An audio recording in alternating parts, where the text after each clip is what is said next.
있는 4장, 창세기 4장 14절, 주보에는 15절까지 되어 있지요.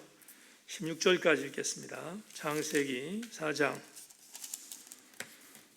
14절, 15절, 16절. 주보에는 15절까지 되어 있는데 16절까지 오늘 같이 다 보겠습니다. 16절까지 같이 한 목소리로 14절부터 읽습니다. 시작.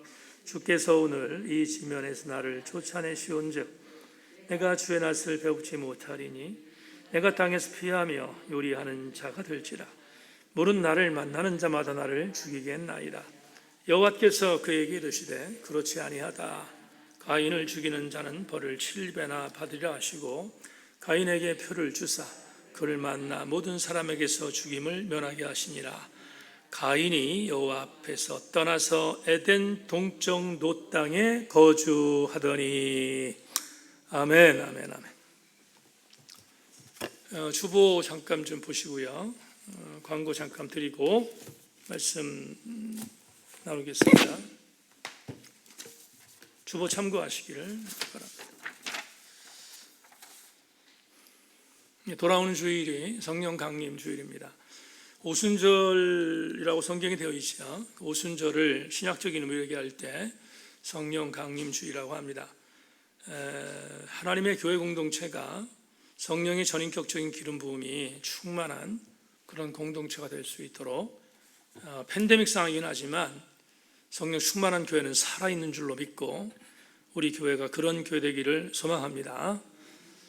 여러 번 강조하지만 적절한 시기가 되면 우리 교회는 유튜브를 좀 닫으려고 합니다. 줌 예배로만 온라인 예배를 드리려고 합니다. 예배를 소홀히 여기지 않도록 최선을 다하는 교우들 되기를 바라고요. 그리고 황홍일 집사님 여러분 기도해 주시기를 부탁하고요. 안평동에 지금 입원 치료 중에 있는데 치료 기간이 오래돼서 우울증 증세가 좀 있습니다.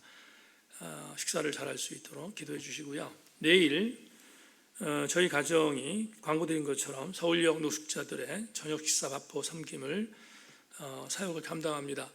내일 오후 3시까지 도착을 해서 여러 가지 이런저런 지금 코로나 상황이기 때문에 이런저런 준비들을 좀 하고 그리고 식사의 배식이 5시부터 있다고 하는데 잘 마치고 돌아올 수 있도록 여러분들 기도해 주시고요. 이 사역을 위해서 물질 협력하신 교우들 감사드리고요. 사역에 해당되어지는 물질은 사용하고 남는 부분은 이 노숙자 협력 사역에 대한 사역에 헌금하고 돌아올 예정으로 있습니다. 위해서 기도해 주시기를 부탁하고요. 5월 29일 날은 저녁 8시에 정기당회로 모이겠습니다. 장로님들 준비하셔서 6월달 사역에 대한 부분들 잘 준비할 수 있도록 함께 기도해 주시길 바라고요. 새벽마다 기도하고 있는데 지금 미얀마는 말할 것도 없고 팔레스타인과 예루살렘에 폭탄이 떨어지고 있습니다. 참 가슴 아픈 게 아이들이 죽어가고 있다는 사실인데 샬롬의 은혜가 이 땅에 임할 수 있도록 우리 함께 좀 기도해야 되겠습니다. 더불어서 저도 마찬가지인 제가 6월 8일 날로 예약이 되어 있는데 60세 이상 되신 교우들이 6월 달부터는 또 접종도 하게 되고 이미 이상의 교우들은 접종을 마치고 2차 접종도 준비하고 계시는 줄 믿는데 이상 없도록 제가 새벽에 계속 기도하고 있는데 후유증이나 이상 없도록 우리 교우들 함께 최선을 다해서 기도해 주시기를 바랍니다. 그리고 심재훈 사님 MRI 촬영 마쳤는데 오늘 새벽에 말씀드렸는데 25일 날 결과가 나옵니다. 특별한 이상이 없도록 기도해 주시고 김현미 집사님도 육체적으로 나약한 부분이 있어서 기도 부탁을 제가 했는데 함께 자세한 내용들은 제가 다시 한번 여러분들에게 말씀드릴 날이 올 줄 알고 김현미 집사님도 건강할 수 있도록 함께 중보해 주실 수 있기를 바랍니다. 네, 오늘 여러분과 함께 주보에 가인과 아벨 이야기 3이라고 되어 있는데 설교 준비하다가 제목을 좀 바꿨습니다. 오늘 여러분과 함께 창세기 25번째 강의로 에덴 동쪽에서 다시 에덴으로, 이란 제목으로 오늘 에덴 동쪽에 대한 이야기를 좀 나누고 은혜의 시간을 가지려고 합니다. 적은 무리가 모였지만 여기에 주께서 함께 하실 줄로 믿고 주의 은혜가 오늘 예배를 드리는 모든 성도들에게 임하기를 주님의 이름으로 축원합니다. 자, 오늘 여러분 짧은 구절이지만 14절부터 15절을 제가 다시 한번 읽겠습니다. 여러분 자막도 보시고요, 성경 보실 분은 성경도 보실 수 있길 바랍니다. 주께서 오늘 이 지면에서 나를 쫓아내시온즉 내가 주의 낯을 배웁지 못하리니 내가 땅에서 피하며 유리하는 자가 될지라. 물을 나를 만난 자마다 나를 죽이겠나이다. 여호와께서 그에게 이르시되 그렇지 아니하다. 가인을 죽이는 자는 벌을 7배나 받으리라 하시고 가인에게 표를 주사 그를 만나는 모든 사람에게서 죽임을 면하게 하시니라. 이 구절이 여러분 익숙한 부분이 많죠. 익숙하셔야 돼요. 이 정도가 익숙하지 않으면 좀 문제가 있는 거죠. 이 내용은 아시는 것처럼 가인이 동생을 죽이고 나서 하나님으로부터 징벌받는 내용입니다. 근데 제가 지난 주일날 잠깐 말씀을 드렸는데 가인이 아벨을 죽이고 나서 하나님께서 가인에게 내리는 징벌이 3가지가 있었다, 이렇게 말씀을 드렸어요. 그런데 그 3가지 중에서 오늘 14절에 있는 말씀이 가인뿐만 아니라 우리 인간에게 있어서 가장 견디기 어려운 힘든 심판이다 하는 생각을 하게 됩니다. 좀 이제 말씀을 드리겠지만 가인이 하나님으로부터 받았던 심판의 내용 중에서 3가지의 그런 심판의 내용이 있는데 오늘은 여러분에게 2가지를 말씀을 드리려고 해요. 근데 그 전에 우리가 오늘 주목해야 될 부분이 있는데 16절인데요. 16절, 그래서 제가 첨가한 이유가 바로 여기 있는데 16절을 다시 한번 보죠. 16절을 보면 이렇게 되어 있지요. 가인이 여호와 앞을 떠나서 에덴 동쪽 놋 땅에 거주했다. 가인이 여호와 앞을 떠나서 에덴 동쪽 놋 땅에 거주했다. 여기서 나오는 그 유명한 문구가 에덴의 동쪽이에요. 여러분, 제가 아주 젊었을 때 에덴의 동쪽이라는 존 스타인백이라는 소설가의 소설이 있었거든요. 그 소설을 영화화 만든 게 우리나라에 개봉이 됐죠. 그래서 지금 한 저처럼 60대 혹은 심지어 70대까지 그런 교우들은 아주 잘 알고 있는 반항아의 상징이었던 제임스 딘이라는 아주 유명한 영화 배우가 있죠. 자이언티스 나왔던 영화 배우인데 사실은 이 에덴 동쪽에서 아주 유명해진 배우죠. 근데 존 스타인백이 쓴 이 소설을 영화했거든요. 근데 이걸 오늘 제가 짧은 시간에 이걸 말씀드릴 수는 없고요. 이 에덴 동쪽이라는 게 뭐냐면 인간의 군상들 중에 아주 덕지덕지한 그런 어떤 죄 가운데 있었던 인간의 군상을 고발하는 그런 내용이 이 영화, 원래는 소설입니다. 존 스타인백의 소설인데 그 아버지가 정부와 살아요. 근데 정부와 사는데 그 정부가 쌍둥이를 낳습니다. 근데 이 정부는 고멜처럼 행실이 별로 아름답지 못한 여인이거든요. 그래서 남편을 떠나서 창녀 역할을 하는데 쌍둥이 아들들이 서로 갈등합니다. 아버지는 큰아들 좋아하고 작은아들이 제임스 딘으로 나오는데 작은아들은 너무 싫어하고. 근데 제임스 딘은 아버지의 어떤 나름대로의 그런 평가를 나름대로 인정을 받으려고 노력하는데 자꾸만 틀어지고, 그러나 간에 자기를 낳아준 어머니가 창녀라는 사실을 알고 나서 아버지한테 막 따지죠. 근데 아버지가 쓰러집니다. 이런 덕지덕지한 인간의 군상들에 대한 이야기, 제가 오늘 이걸 전부 다 얘기할 수는 없으니까 이렇게 인간이 갖고 있는 원체적인 부분에 있어서의 내용들, 그런 내용들을 고발하는 게 이제 에덴 동쪽이라고 하는 영화인데, 에덴의 동쪽이라는 말 자체가 어떤 의미를 갖고 있느냐 하면 가인이 쫓겨나서 살던 장소죠. 이것은 원로적으로 나가면 그의 아버지였던 아담과 하와가 에덴에서 추방되어진 상태를 의미하기도 해요. 그런데 가인이 쫓겨나서 살았던 노 땅, 노시라는 땅인데 이게 히브리어로 노스인데 노 땅에 가서 살았는데 이 살았던 노 땅이 에덴의 동쪽이라고 하는 그런 대명사가 됐어요. 근데 이 에덴 동산이 뭐냐? 죄악된 백성들이 유리하는 장소가 에덴 동쪽이다 하는 거예요. 오늘 제가 여러분에게 설교 제목을 에덴의 동쪽에서 다시 에덴으로 라고 했어요. 그러면 오늘 설교를 통해서 우리 교우들과 함께 나눌 것은 뭐냐면 이런 건 다룰 거예요. 가인이 하나님으로부터 받은 징벌이 무엇인가를 살펴보고 그 징벌에 대한 부분에 있어서 무거움들을 제가 가끔 잘 쓰는 반면 교사를 삼아서 그 삶에 반대되는 삶을 살면 에덴의 동쪽에 살고 있는 나와 여러분들과의 상황이라 하더라도 우리는 다시 에덴으로 향하는 신앙의 여정이 될 수 있다. 그게 오늘 여러분과 나눌 설교의 테마예요. 그러니까 이 그림을 갖고 오늘 본문을 여러분과 함께 나누기를 원합니다. 자, 오늘 본문을 보면 다시 한번 말씀드리지만 14절에서 가인이 하나님으로부터 받은 징벌의 내용이 나옵니다. 그 징벌의 내용이 뭐냐? 14절 다시 한번 볼까요? 14절만 읽습니다. 다시 한번 다 같이 읽겠습니다. 시작. 주께서 오늘 이 지면에서 나를 쫓아내시온즉 내가 주의 낯을 배웁지 못하리니 내가 땅에서 피하며 유리하는 자가 될지라 무릇 나를 만나는 자마다 나를 죽이겠나이다. 제일 첫 번째 나오는 게 뭐냐? 에덴의 동쪽은 어떤 곳인가? 가인이 쫓겨났던 이곳은 어떤 곳인가? 주의 낯을 볼 수 없는 곳이다. 첫 번째의 여러분 내용이죠. 주의 낯을 볼 수 없는 땅. 이 말을 풀겠습니다. 하나님의 얼굴을 볼 수 없는 상황. 그게 오늘 우리 에덴의 동쪽이에요. 여러분, 자, 성경으로 곱씹겠는데요. 우리가 한번 좀 이 부분을 깊이 생각해 보면 은혜로 와닿아요.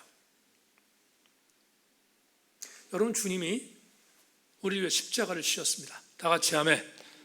주께서 저와 여러분을 위해서 십자가를 지셨습니다. 근데 주님도 십자가를 피하고 싶으셨잖아요. 여러분, 주님도 할 수만 있다면 십자가를 피하고 싶었다. 이게 겟세마네 동산의 기도지 않습니까? 그래서 누가복음 22장 42절에서 이렇게 말하죠. 이르시되 아버지여 만일 아버지의 뜻이거든 이 잔을 내게서 옮기시옵소서. 제가 저 구절을 제일 리얼하게 봤던 게 미랄 선교단, 장애인 선교단의 연극이었어요. 말을 하나는 못하는 동아가 주님 역할을 맡아가지고 그 겟세마네 동산에 기도하는 장면이 나와요. 근데 그 장면 말을 못하니까 수화로 얘기를 해주고 그리고 자막이 이렇게 나오는데 이렇게 나와요. 어떻게 나오냐면 아버지 나도 죽기 싫어요. 나도 죽기 싫다고요. 처절하게 기도하는 수화로 막 보여주고 이러는 장면들이 아주 제가 옛날 신학대학 다닐 때 그때 사랑의 교회 오카노 목사님이 심호하시던 지하 성전에서 이 연극을 본 적이 있는데 그때 참 처절했어요. 그때 그 예수님 역할을 맡은 동화가 대단히 처절했던 기억이 있어요. 아버지 나 죽기 싫습니다.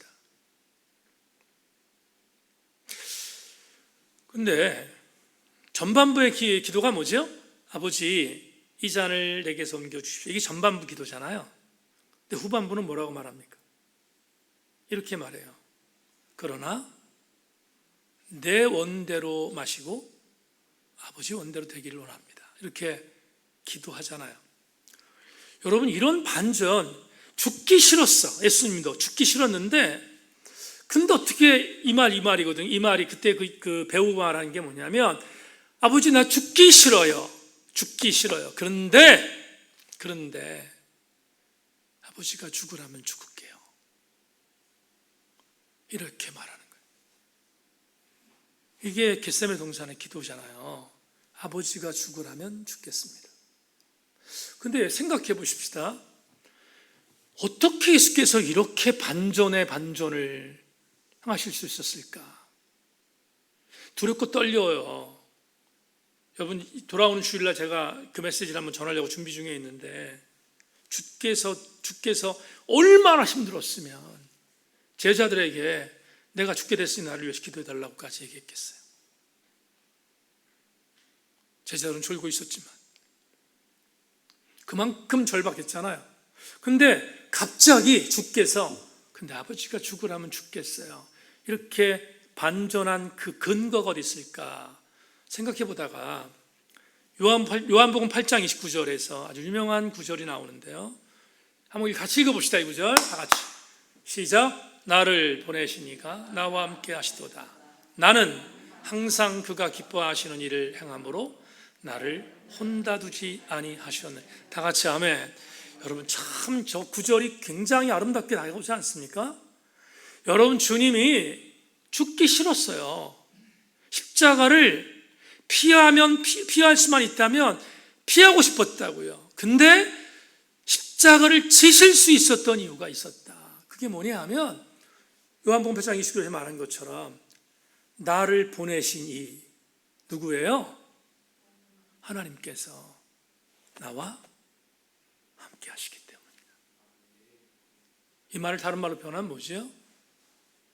주님은 그 위기 상황 속에서도 아버지의 파네, 히브리어로 파네라고 하는데 아버지의 아버지의 얼굴을 계속해서 보고 있었다 이 말이에요.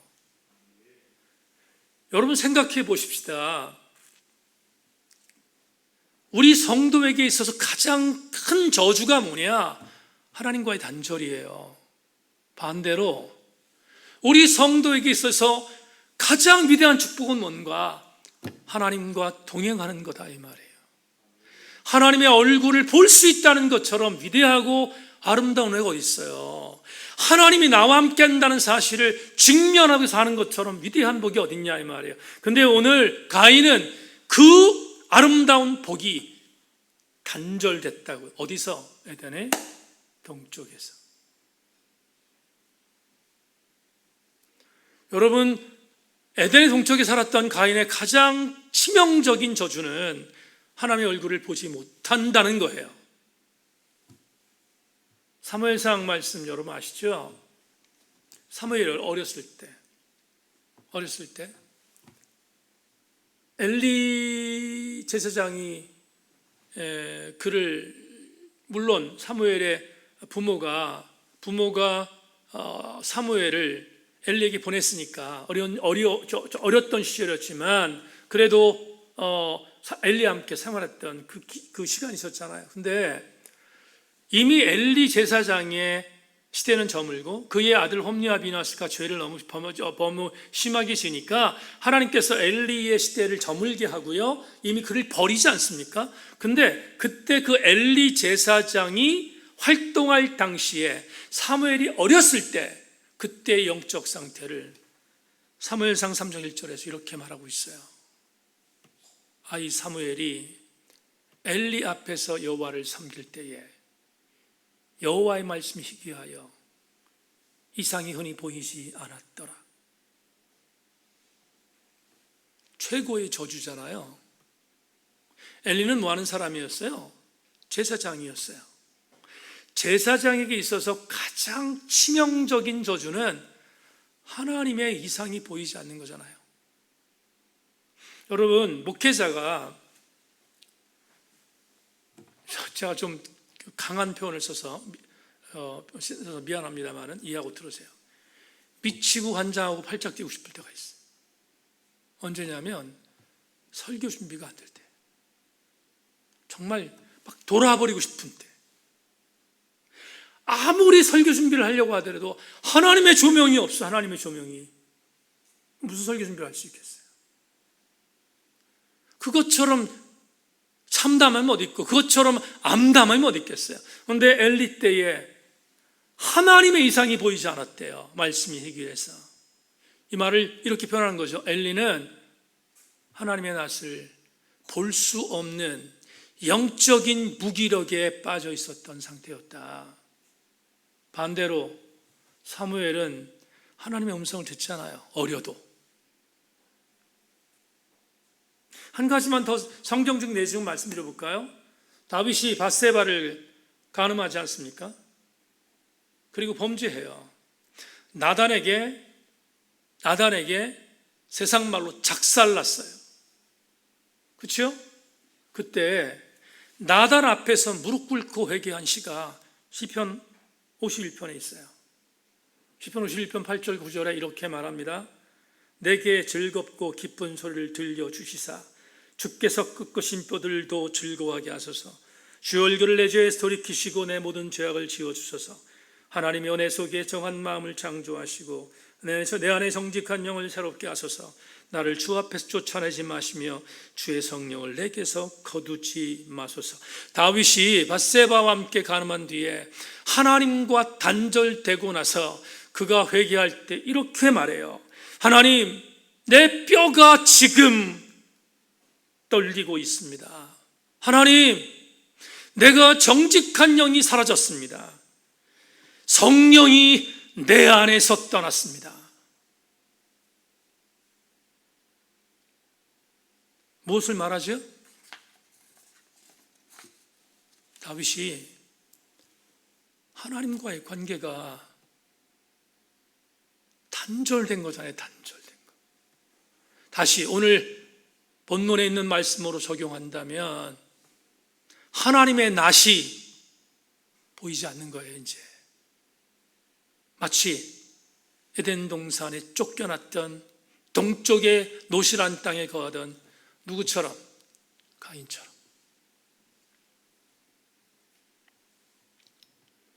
세인교회 성도들이여, 오늘 대면 예배 나와서 예배드리는 우리 교우들이여, 오늘 나누 예배를 드린 사랑하는 교우들이여, 우리 교회 성도들 중에 에덴의 동쪽에 거하는 자 없기를 주님의 이름으로 축원합니다.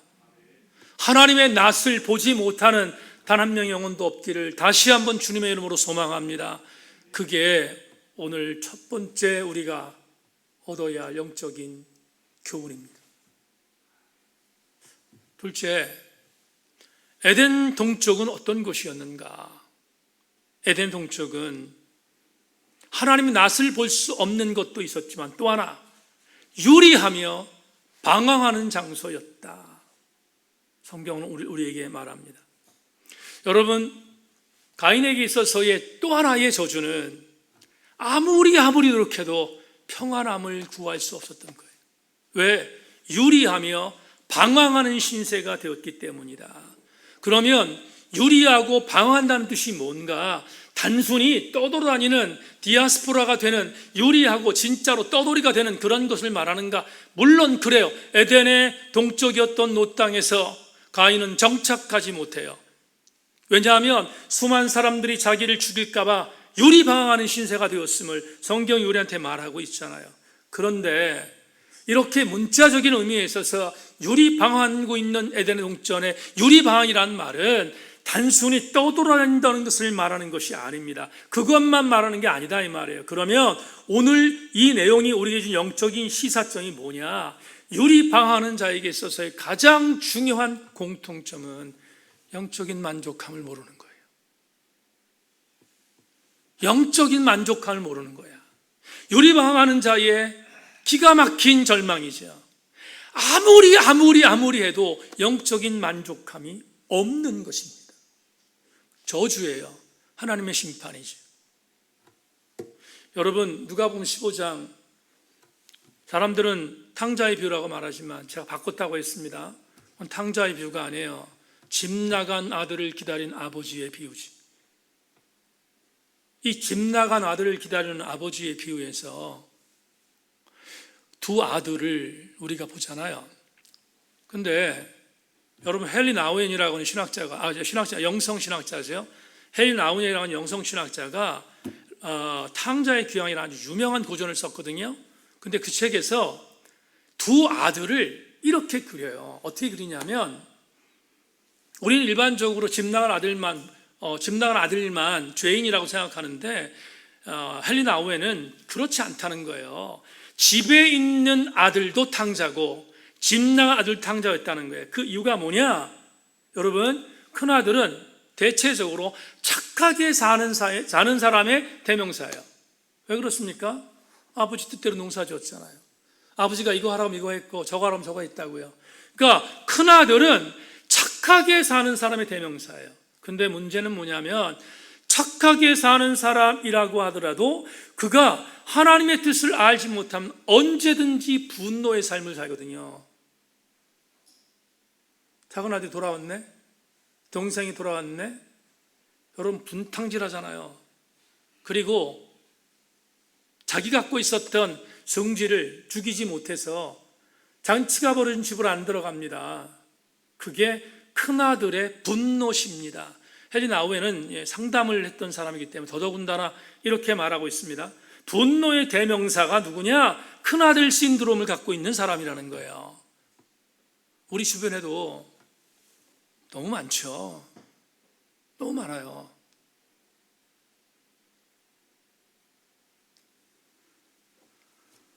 큰아들과 더불어 작은 아들은 뭐지요?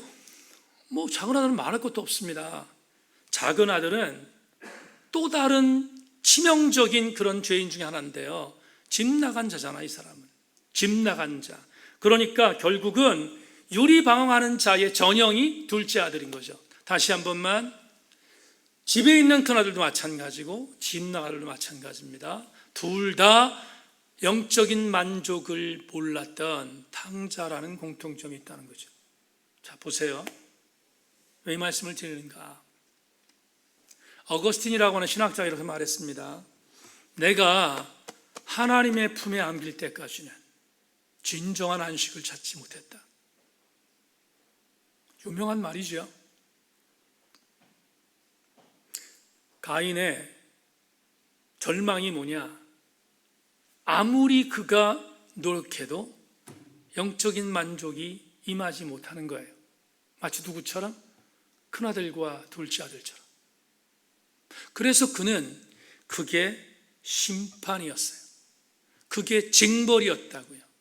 노 땅에 가면서 운명적으로 그에게 임했던 하나님의 심판이 바로 만족함을 모르는 것입니다.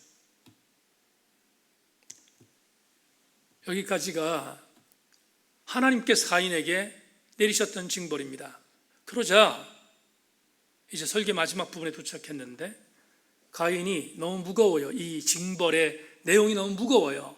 그래서 하나님께 하소연합니다. 하소연하는데 뭐라고 하소연합니까? 여러분, 오늘 본문 14절 후반절을 다시 한번 보겠는데, 14절 후반절에 이렇게 말하고 있습니다. 보세요. 14절 후반절에 내가 땅에서 피하며 유리하는 자가 될지라 무릇 나를 만나는 자마다 나를 죽이겠나이다. 겁난다는 거죠. 나를 만나는 자가 나를 죽인다는 거예요. 유리방황하는 자의 전형적인 모습이고요, 만족할 못하는 자의 두려움입니다. 그런데 하나님께서 이상한 말씀을 하십니다. 여러분께 오늘 드리는 설교의 마지막 클라이맥스인데요, 하나님이 이상한 말씀을 하십니다. 하나님, 나에게 준 벌이 너무 커요. 내가 이런 징벌을 받기가 너무 버겁습니다. 하소연을 하자. 그래, 어떤 거냐?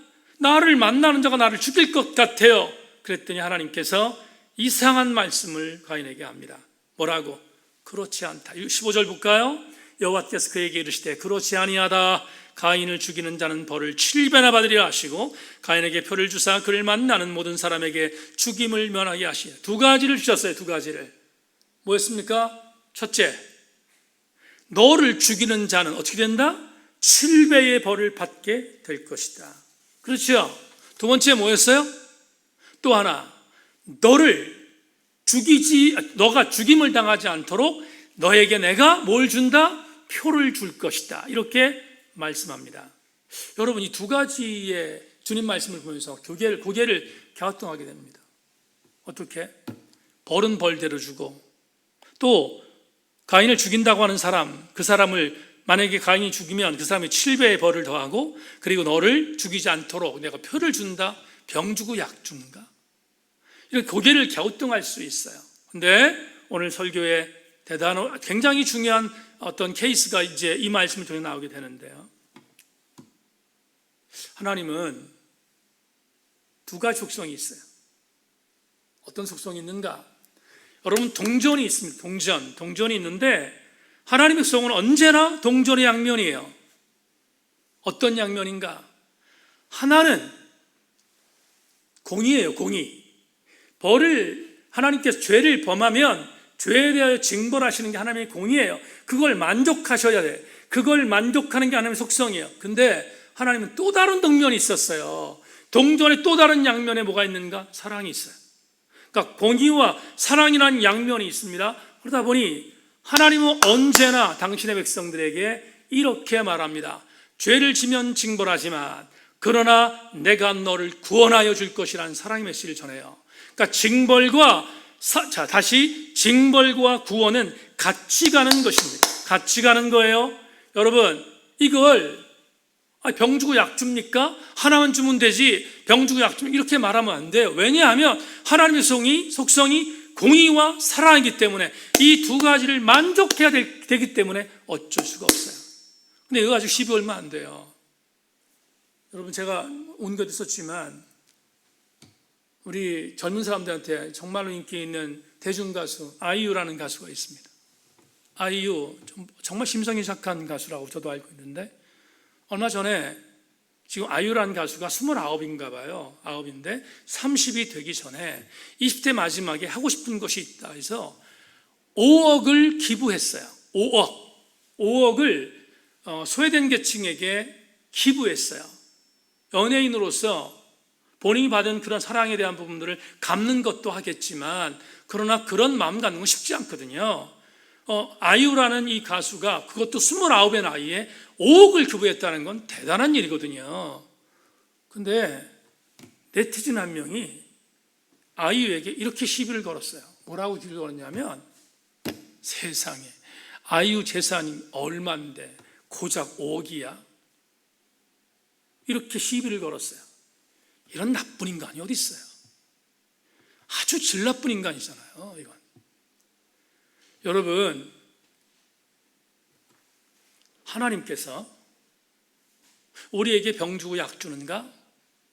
시비 걸면 안 돼요. 죄는 내가 진 거지 하나님이 진 게 아니잖아요. 하나님께서 죄를 지은 가인의 징벌을 내시면 하나님의 공의예요. 그러나 하나님께서 표를 주고 너를 죽이는 자를 7배나 더하여 벌을 줄 것이라고 하는 것은 가인을 불쌍히 여기는 하나님의 사랑이라고 해요. 사랑.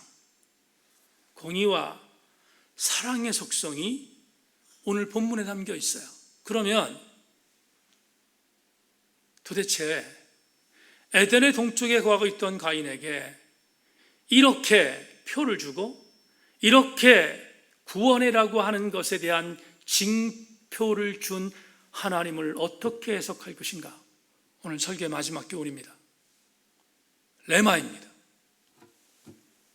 하나님께서 가인에게 죄를 졌기 때문에 심판도 하셨지만 죽을 수밖에 없었던 가인을 다시 살리셨던 이유는 다른 게 아니에요. 그냥 은혜예요. 은혜. 여러분, 다른 이론이 필요 없어요. 그냥 은혜인 거예요. 하나님이 주신 은혜. 나에게 적용합시다. 하나님 나 같은 걸 살리셨네? 나 같은 걸 구원하셨네? 여러분 말하지만 나 같은 것을 구원하신 것도 감사한데 나와 더불어 일하고 싶다고 말씀하시네. 뭡니까? 은혜잖아요. 하나님께서 나 같은 자를 살리시고 구원하셨고 일하자고 하는 것을 이론적으로 설명할 수 있나요? 설명할 수 없지요. 그냥 은혜이기 때문에 설명할 수 없는 거예요.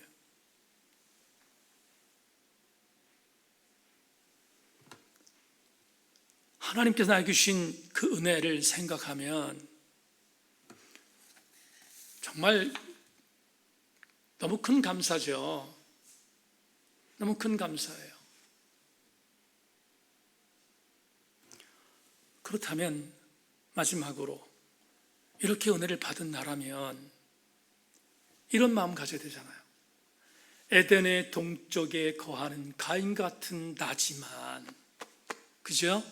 에덴의 동쪽에 거하는 가인과 같은 나지만 나를 사랑하셔서 나를 구원해 주시는 그 사랑을 지속해 주시는 하나님을 믿는다면 성찰해야 될 게 있어요. 말 그대로 성찰해야 돼요. 제가 성찰한 단어를 설명하고 그 성찰의 내용을 마지막으로 말씀드립니다. 성찰, 이기주라는 작가가 사랑은 내 시간을 기꺼이 건네주는 것이다 라는 책을 썼는데, 제가 그저께 이 책을 마무리했는데 그 안에 이런 글이 있습니다. 성찰, 시선을 안으로 돌려 자신을 돌아보는 일은 성찰이다. 성찰을 의미하는 영어 단어 인트로스펙션을 동강내보자. 앞부분 인트로는 앞으로 혹은 안으로라는 뜻이고, 스펙트는 보는 행위를 의미하는 동사 시와 관련이 있다. 달리 말해 성찰은 내면 세계를 자세히 살피는 일이다. 스스로를 헤아려 본다는 점에서 성찰은 한자 단어 좌정의 성격을 띈다. 앉을 좌는 평평한 땅 위에 사람과 사람이 동등하게 마주보는 모습을 나타낸다. 정은 정하다, 바로잡다의 등을 가진 뜻을 가진다. 자신을 철저히 대상화하여 객관적으로 관찰하고 잘못된 것을 올바르게 고치는 것이 좌정이다. 그리고 성찰이다. 여러분, 주님이 나를 구원하셨어요. 그 구원의 감격의 은혜를 성찰하는 자는 안으로 주께서 나에게 행하셨던 그 은혜를 살펴보는 태도는 보여되지 않겠습니까? 적어도 자격 없는 나를 구원하셨던 주님의 은혜가 있다면, 가인과 같이 에덴의 동쪽에 살고 있는 나와 같은 존재를 사랑으로 구원하셨다면 그거에 대한 성찰을 해야 되지 않겠습니까? 그 성찰이 뭘까? 이것입니다. 에덴의 동쪽에 살고 있는 내가 다시 에덴으로 돌아가겠다는 신앙적인 결단이에요. 그래서 오늘 설교 제목을 여러분에게 이렇게 드린 거예요. 에덴의 동쪽에서 다시 에덴으로. 오늘 수요 저녁 예배에 적어도 우리 그리스도인들, 값없이 하나님의 은혜를 받은 우리들, 가인보다 전혀 잘난 것이 없는 우리들, 그럼에도 불구하고 구원하신 하나님의 은혜를 성찰하는 자는 찬송가 310장 1절의 가사를 진정성으로 부를 수 있어야 돼요. 정말 진정성 있게 부를 수 있어야 돼요. 그게 바로 에덴의 동쪽에 살면서 에덴으로 다시 가겠다는 믿음의 의지를 갖고 있는 사람의 태도입니다. 하나님의 은혜로 이 쓸데없는 자 왜 구원하여 주는지 난 알 수 없도다. 우리 세인교회 성도들 모두가 찬송가 310장의 1절 가사에 신앙 고백자들 되실 수 있기를 주님의 이름으로 축원합니다. 찬송하지요. 말씀 생각하며 310장 다시 한번 찬양하겠습니다. 310장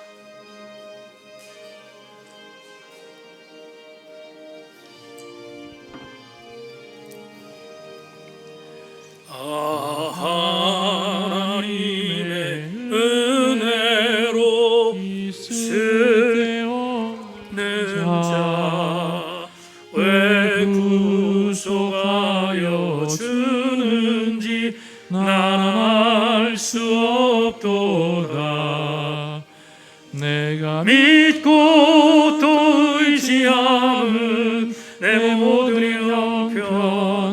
하시는 주님 늘 보해 주실 것을 나는 확실히 1절만 다시 한번 하나님의